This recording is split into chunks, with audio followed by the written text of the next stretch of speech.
So you decide to make that move to Florida and you can't decide between Sarasota or Tampa. On paper, they look very similar, coastal communities, great restaurants, wonderful lifestyle living outside. But once you start diving deep into it, you got to figure out what lifestyle you love.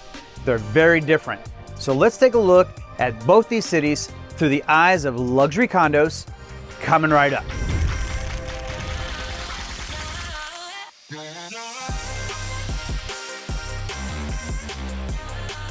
So hello and welcome to Sarasota Florida Living, where we teach you everything Sarasota and the surrounding areas. Today's story came up when I had a customer call. They're moving to the area from the West Coast because their brother lives here in Lakewood Ranch. That's why we're shooting here at Lakewood Ranch, talking about the two area differences between Sarasota and Tampa. This gentleman has a budget of $3 to $5 million. He wants to pay cash and he wants to live in downtown Sarasota or down by downtown Tampa, depending on the lifestyle. So we're searching out all these things, and I come across that we need to talk about lifestyle. So lifestyle we're going to run through by looking at a couple luxury condos, because this is kind of the search we went through, and we're going to look in Sarasota at the 688 brand new high-end condo coming up here. It'll be ready here in the next couple months. And then we're also looking at Artura in Tampa, 73 units, luxury condo right on Bayshore Boulevard, really close to downtown and all the action. And that's where we're going to attack the lifestyles and talk about what might fit best, and you can tell us what you think would be the best area to live if you had the choice. So now we're talking about these two areas at Tampa and Sarasota, and I don't want to really focus on like the appliances and the floor plans. I want to compare like the lifestyles, what it's going to be like to live in these places. So, most people don't spend enough time thinking about that. They think about the property, the photos, the finishes, and they don't spend enough time asking the actual day-to-day life questions, what it's going to be like to live there. So that's the real question, because the biggest difference between Tampa and Sarasota is just not the luxury market. It's not the skyline. It's not even the water. It's the pace. That is the first thing I would tell any buyer when they're looking at both the areas. Tampa feels more energy. It feels younger, busier, more connected, growth, movement, and being in the middle of things. Sarasota feels more settled, more intentional, more lifestyle driven, more like people are here because they want to enjoy what they already have earned. And that difference matters more than people think, because when you move, you're not just buying the unit, you're buying your mornings, how you run your errands, your weekend routine, your drive times. You're buying how easy or how hard it actually is to enjoy the things you moved here for. That's why I tell people to think about the rhythm, because the real estate is the exciting part in the beginning. The rhythm is what you live with when the excitement wears off. Tampa feels like a city where a lot of people are still building. Sarasota is like a place where people are focused on enjoying what they've already built. That doesn't make one better, it just makes them different. And most buyers do not want to buy the best condo, they want to buy the best fit. So now we're going to talk about Artura condos. I think that Tampa is a really good fit for the buyer that wants to stay plugged in. If your version of Florida means you're not going to slow down, then Tampa might make good sense for you. And Artura is a good example of this. To me, Artura feels like the person who wants the luxury, but still wants to be connected to the city. You want the nice finishes, you want the high-end amenities, and the amazing views. And you still get the prestige. You want good restaurants close by, energy around you, and you definitely have that here. Just down the street, you have the Hyde Park area, amazing luxury dining and shopping.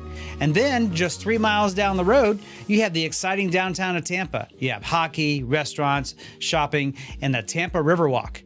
That is South Tampa in a nutshell. And for some people, that's a huge plus. It gives you the water views, the luxury that still feels like you're in the city.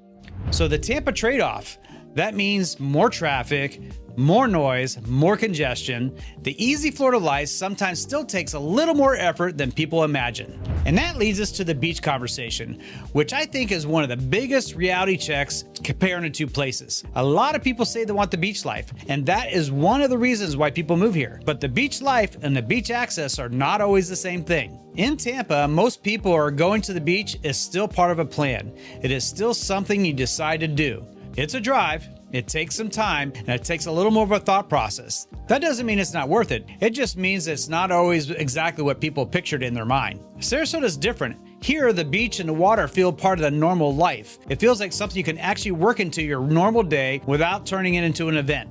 That changes the whole environmental feel of living somewhere. Tampa gives you the city with coastal access.